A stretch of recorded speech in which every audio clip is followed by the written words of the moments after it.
His name may be small, but his life has been anything but, and to call him an icon is an understatement.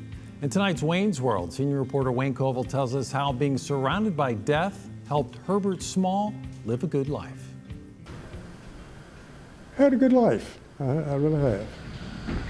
I look back over my life, not look glorifying anything. It's just a matter of looking back over your life to say, what have I done?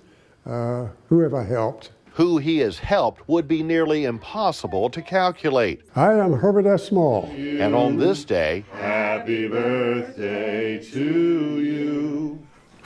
Good reason to celebrate. Today is my birthday. I hear you like vanilla ice cream. Oh, yes. And to celebrate all day. I've been here for 95 years today. To you. Say the name Herbert Small. Having been born and raised here in Colonial Heights in 1927, you get to grow up with a community, a small community like Colonial Heights was. And almost everyone knows his name. Herbert? Hello, Charlie. Happy birthday. And knows him. It's been a lifespan of goodness. Herbert Small spent most of his life dealing with death. My brother started out and got me in. Working alongside his brother, Alvin. Alvin and I always looked at this situation. It is a business, but it's also an opportunity to make somebody else feel better, even at death. A family business. This is the original building you're sitting in. Dealing with families at a time when they're beside themselves. I just feel that people in this business have got to have a whole big heart. They come in that emotional situation.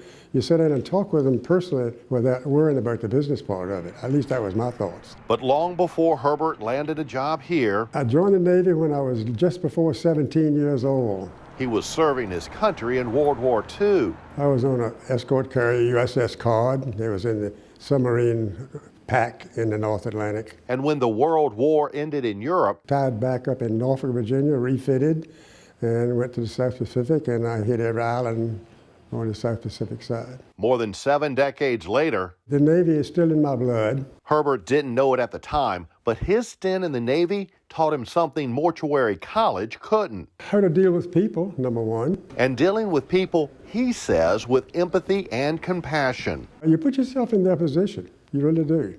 If you're going to be a success in life, you got to look at other people's problems as well as your own from that standpoint. And I didn't carry all their problems home, but I would wake up in the middle of the night thinking about somebody that I talked to at 3 o'clock in the afternoon or whatever it might be.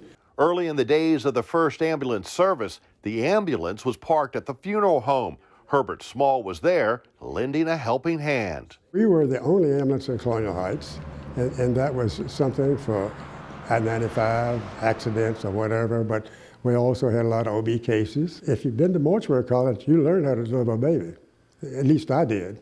Which was good to know, because in his time running calls, I've delivered about 5 or 6 or 8 babies in my lifetime. Herbert has spent more than a half-century serving in civic organizations like the American Legion, the Masonic Order, and a founding member of the Colonial Heights Kiwanis, who on this day helped him celebrate his birthday.